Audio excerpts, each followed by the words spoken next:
कभी किसी पक्षी को घोंसले की नींव बनाते देखा है?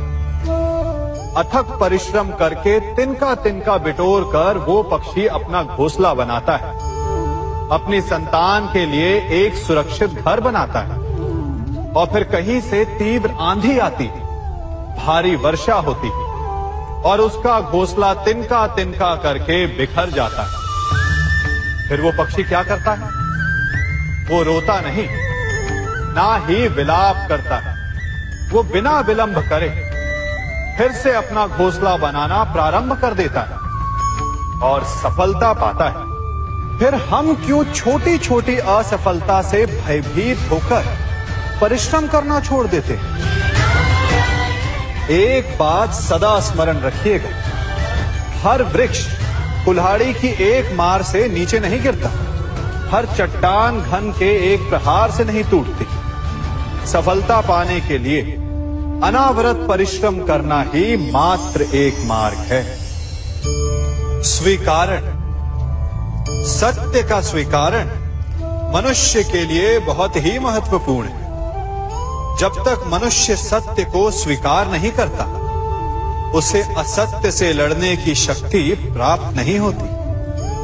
जब आप भोजन करते हैं तो क्या होता है? आपका पेट स्वीकारता है कि वो भर चुका है और आप भोजन करना बंद कर देते हैं। जब आपको निद्रा आती है तो क्या होता है?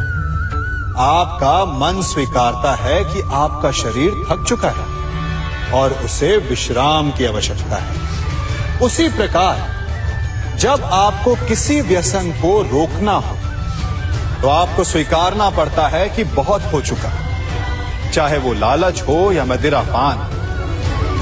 उस व्यसन का त्यागना तभी प्रारंभ होता है जब आप ये स्वीकार कर लेते हैं कि आप उस व्यसन के बंधक हैं।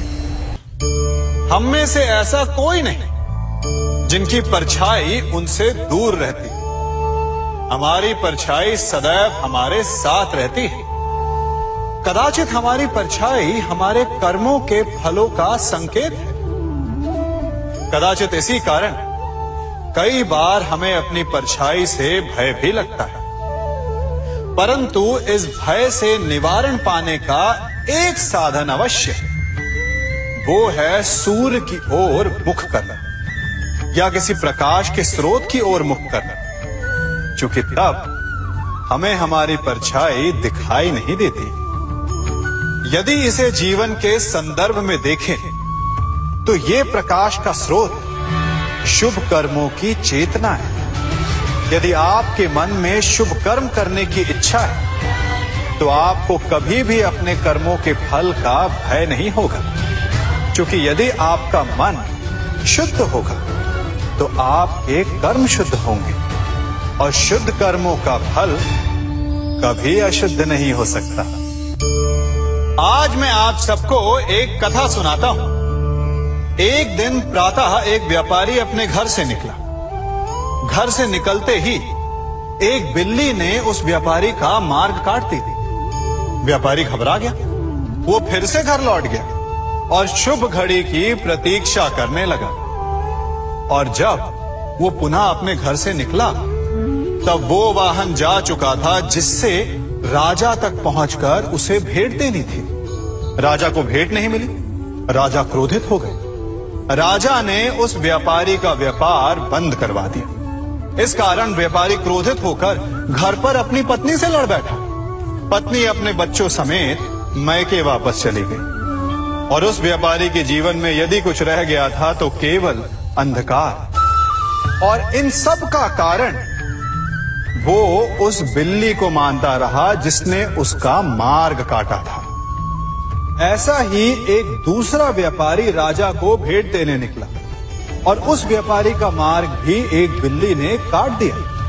वो व्यापारी तनिक घबराया, परंतु उसने आगे बढ़ना अधिक उचित समझा। राजा तक वो समय पर पहुंचा।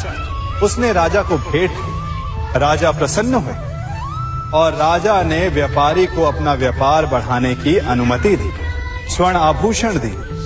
जब व्यापारी घर पर पहुंचा तो पत्नी को आभूषण और अपने बच्चों को देने के लिए वस्त्र थे उसके पास। हर ओर प्रसन्नता थी। समझ रहे हैं ना, दोनों के साथ एक ही प्रकार की घटना हुई, परंतु दोनों की प्रतिक्रिया भिन्न थी। ऐसा ही हमारा जीवन भी है। हमारे जीवन में प्रारब्ध का अपना स्थान है, परंतु उससे कई अधिक महत्वपूर्ण हमारी प्रतिक्रिया, हमारे सोच का प्रभाव है। क्योंकि यही हमारे जीवन को आकार देते हैं। इसलिए अपनी सोच को सकारात्मक रखिए। आपका जीवन सदैव आनंदमय रहेगा। आप इन दो पात्रों को देख रहे हैं। मेरे इस पात्र में जल है और ये पात्र मिष्ठान से भरा हुआ है। दोनों ही पात्र भरे हैं, परंतु देखिए, मिश्री को जल में मिला दिया, जल ने मिश्री को अपना लिया, मिश्री ने अपना अस्तित्व खो दिया। परंतु जल को अभिमान है कि उसका अस्तित्व अभी भी बना हुआ है। परंतु जो इस जल को चखेगा उसे अवश्य पता चल जाएगा कि ये जल अब वो जल नहीं रहा, ये अब शरबत बन गया। हमारा त्याग, हमारे बलिदान भी ऐसे ही होते हैं। जो इस बात को अनुभव करते हैं वो समझ सकते हैं कि कैसे हमने समय की धारा को बदल दिया। जो बलिदान देते हैं उनका अस्तित्व कभी नष्ट नहीं होता, अपितु उनका बलिदान संसार में कुछ ना कुछ परिवर्तन अवश्य लाता है। हम सभी कभी ना कभी, कहीं ना कहीं अपने जीवन में यात्रा अवश्य करते हैं। हमारी यात्रा में कभी पक्के रास्ते आते हैं तो कभी कच्चे रास्ते। पक्के रास्ते मनुष्य बनाता है और कच्चे रास्ते जानते हैं कैसे बनते हैं? चलते चलते बन जाते हैं।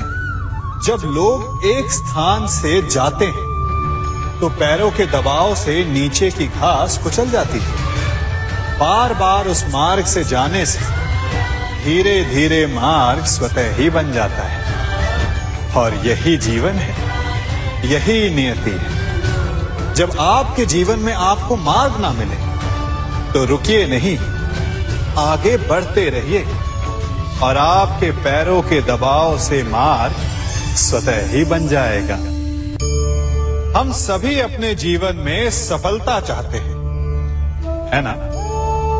उसके लिए हम रात दिन परिश्रम करते हैं, कड़ी मेहनत करते हैं, परंतु फिर भी असफल हो जाते हैं। परंतु ऐसा क्यों होता है? कभी सोचा आप सबने? क्योंकि सफलता पाने का मंत्र बड़ा कठिन नहीं, बड़ा सरल है। उचित विचार, उचित समय, उचित स्थान पर उचित प्रहार। जब आपके विचार, समय, स्थान और प्रहार यानी परिश्रम उचित है तो सफलता आप ही को मिलेगी। जिस प्रकार एक लोहार लोहे से कुछ बनाते समय उस लोहे के सही ताप तक के आने की प्रतीक्षा करता है और समय आने पर उचित स्थान पर पर्याप्त बल से प्रहार करता है और लोहा आकार ले लेता है, ठीक उसी प्रकार आपकी सफलता भी आकार लेती है।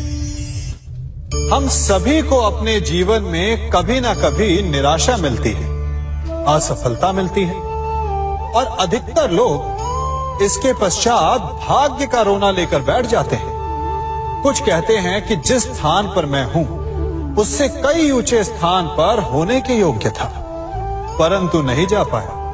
किसी को पीड़ा है कि उसे जो मिलना चाहिए था वो उसे नहीं मिला, भाग्य ही बुरा था।